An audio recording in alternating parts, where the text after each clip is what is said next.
Bonjour à tous et bienvenue dans ce quatrième webinaire intitulé « Le référencement naturel, le contenu ».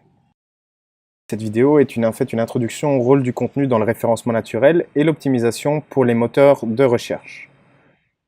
En premier, nous aborderons donc l'importance du contenu unique qui doit être original et pertinent. Deuxièmement, nous nous intéresserons à l'optimisation du contenu pour les moteurs de recherche et ensuite, nous aborderons les liens logiques et l'incitation à l'action. Notre objectif est que vous puissiez connaître les critères qui définissent un contenu original, pertinent et de qualité.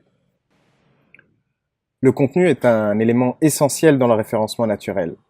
Il doit être unique, original et pertinent vis-à-vis de la thématique qui est abordée. Il est également important que le contenu soit optimisé pour les moteurs de recherche. Un contenu unique, original et pertinent.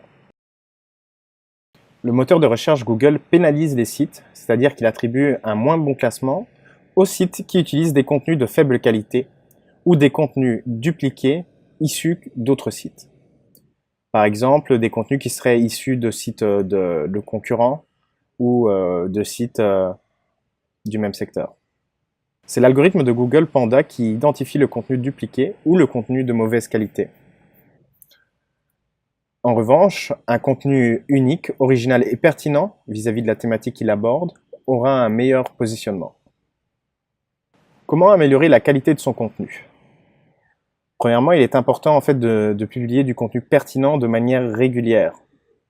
Et deuxièmement, il faut publier des textes d'une certaine longueur. 300 mots, en fait, c'est un grand minimum.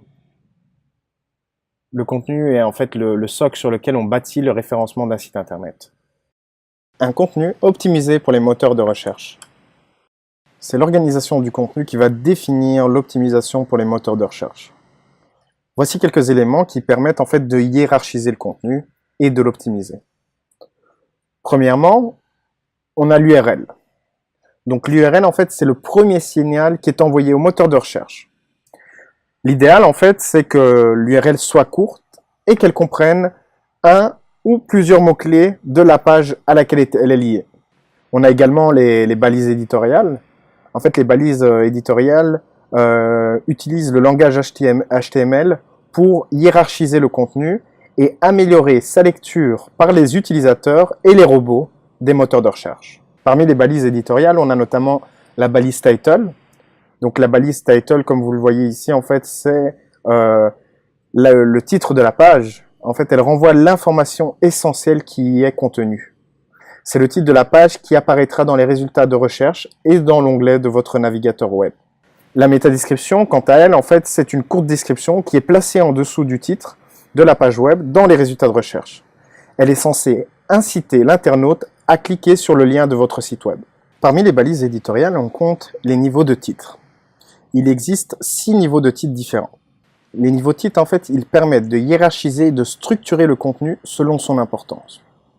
Les niveaux de titres sont identifiables grâce à différentes balises, les balises H1, H2, H3, H4, H5 et H6.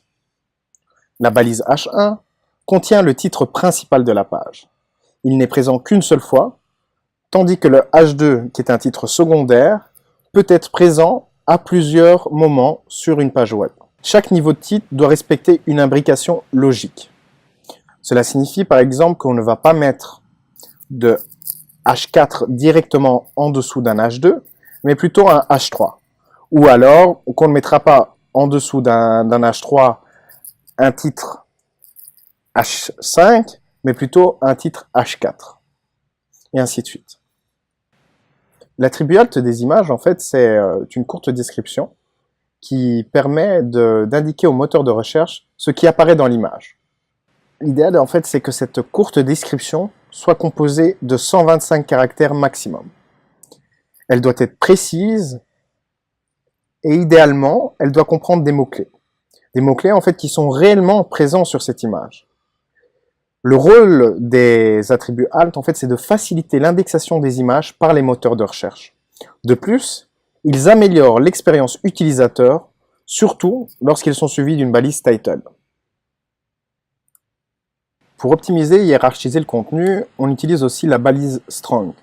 La balise Strong, en fait, c'est une balise qui permet de mettre certains mots en gras, notamment des expressions clés, pour faciliter la lecture de l'utilisateur et donner plus de poids à certaines expressions pour les moteurs de recherche. Vous l'aurez compris, les mots-clés jouent une importance fondamentale dans le référencement naturel. Il est judicieux de placer des mots-clés de manière pertinente dans le contenu de votre site internet. L'objectif, en fait, c'est d'envoyer des signaux clairs à Google concernant les mots-clés sous lesquels il doit indexer et référencer votre site. L'objectif est d'envoyer des signaux clairs à Google concernant les mots-clés, les expressions sous lesquelles il doit indexer et référencer votre site.